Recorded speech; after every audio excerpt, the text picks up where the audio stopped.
Point টেবিলে কঠিন সমীকরণ। বাদ পড়তে পারে তামিমের বরিশাল। রংপুরের পর শেষ 4 জায়গা করে নিতে পারে খুলনা, রাজশাহী এবং ঢাকা। বিস্তারিত জানতে দর্শক ভিডিওটিতে একটি লাইক দিয়ে চ্যানেলটিকে সাবস্ক্রাইব করুন। ইতিমধ্যে বিপিএল এর প্রথম পর্বের খেলা প্রায় শেষের দিকে, যেখানে খেলা হয়েছে ঢাকা, সিলেট এবং চট্টগ্রামে এই 3 ভেন্যুতে। চট্টগ্রাম পর্ব শেষে 2 দিনের বিরতি দিয়ে বিপিএল আবারও ফিরছে ঢাকায়। ঢাকা ও সিলেটে অপরাজিত থাকা রংপুর রাইডার্স চট্টগ্রামে এসেই প্রথম হারের স্বাদও পেয়েছে। তারপরও পয়েন্ট টেবিলের শীর্ষস্থানটি ধরে রেখেছে তারা। অন্যদিকে ঘরের মাঠে 2 ম্যাচ জেতা সিলেট স্ট্রাইকার্স চট্টগ্রাম পর্বে ছিল জয়হীন। তাতে পয়েন্ট টেবিলে তলানিতে চলে গেছে স্ট্রাইকার্সরা। গ্রুপ পর্বের আর 10 ম্যাচ বাকি থাকলেও সেরা তারা নিশ্চিত হয়েছে কেবলমাত্র একটি দলের। ফরচুন বরিশাল ও চিটাগং কিংস প্লে অফের দৌড়ে অনেকটা পথেই এগিয়ে আছে। তবে বাকি একটা জায়গার জন্য লড়াই হবে অন্য দলগুলোর মাঝে। তবে কোনো দুর্ভাগ্যবশত যদি বরিশাল পরবর্তী সব ম্যাচে হেরে যায়, তাহলে টুর্নামেন্ট থেকে বিদায় নেবে তারা।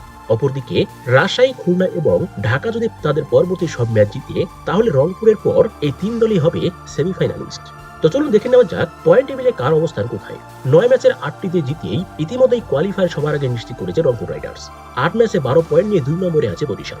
9 ম্যাচে 10 পয়েন্ট নিয়ে টেবিলের 3 নম্বরে আছে চিটাগং। সমান 9 ম্যাচ খেলে 8 পয়েন্ট নিয়ে 4-এ আছে খুলনা। 10 ম্যাচে 8 পয়েন্ট নিয়ে টেবিলের 5 নম্বরে আছে রাজশাহী। সমান 10 ম্যাচে 6 পয়েন্ট নিয়ে 6 নম্বরে অবস্থান ঢাকার। অপরদিকে 9 ম্যাচে 4 পয়েন্ট নিয়ে একেবারে টেবিলে তলানিতে আছে সিলেট স্ট্রাইকার্স। তো দর্শক, শেষ পর্যন্ত এই 7 দলের মধ্যে কোন 4টি দল কোয়ালিফাই করবে বলে আপনি মনে করছেন? অবশ্যই কমেন্ট করে জানিয়ে দিন। এ নিয়ে আপনার গুরুত্বপূর্ণ মতামতটি ভিডিওর কমেন্ট বক্সে। ধন্যবাদ।